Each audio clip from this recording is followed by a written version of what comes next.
যার জন্য আমার সন্তানটাকে তুমি গরম তেলের মধ্যে ছেড়ে দেবে।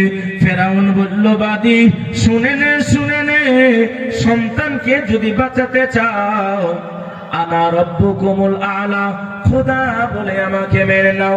বলে নেভার, কখনোই নয়। ওই ছোট্ট বাচ্চাটাকেও ছেড়ে দিল। এইবার ফেরাউন একটা অট্ট হাসি দিল। অট্ট হাসি দেওয়ার পরে বলে, এ বাদী, সন্তানগুলা তোমার মারা গেছে, জীবন যদি বাঁচাতে চাও একটিবারের জন্য আমাকে মেনে নাও। বলে আমি তোমাকে মানবো না। আনা ইউমিনু বিল্লাহ, আমি আমার আল্লাহর প্রতি ঈমান খানা এনেছি। বেঈমান রে, তবে তোমার কাছে আমার একটা রিকোয়েস্ট আছে, অনুরোধ আছে। এ ফেরাউন, কতদিন তোমার কাজ করব আমি করেছি, রাজ দরবারে নানাচি কানাচে আমি অনেক তোমার খিদমত করেছে। মনের মধ্যে একটা চাওয়া, একটা পাওয়া, একটা রিকোয়েস্ট তোমার কাছে করতে চাই। বলে কি এমন রিকোয়েস্ট তুমি করতে চাও? ফেরাউন রে,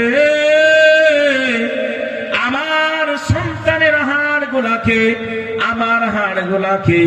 নীল দরিয়ার পানির মধ্যে ফেলবে না, নোংরা নর্দমায় ফেলবে না, এদিকে ওদিকে ফেলবে না।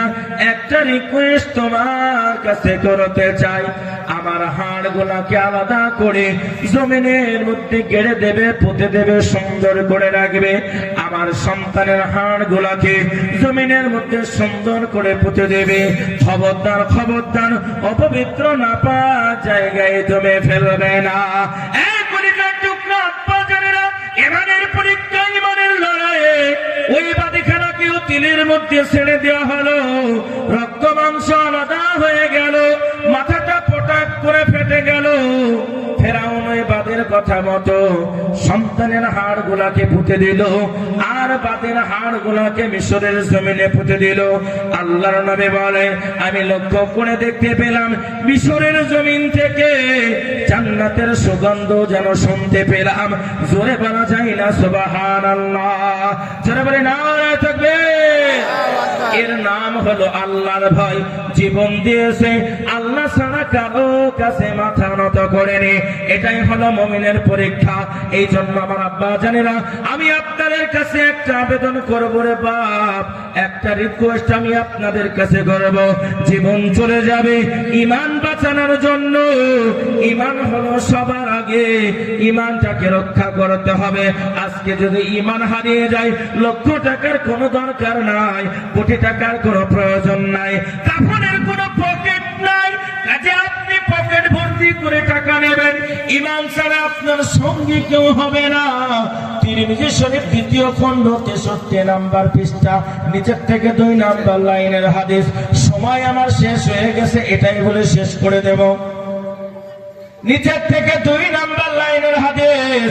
আল্লাহর নবী বলে, বান্দা খবরদার, খবরদার, খবরদার, 3টি জিনিস মরার পরে তোমার সঙ্গ দেবে, তার মধ্যে থেকে 2টা জিনিস তোমাকে ছেড়ে পালাবে।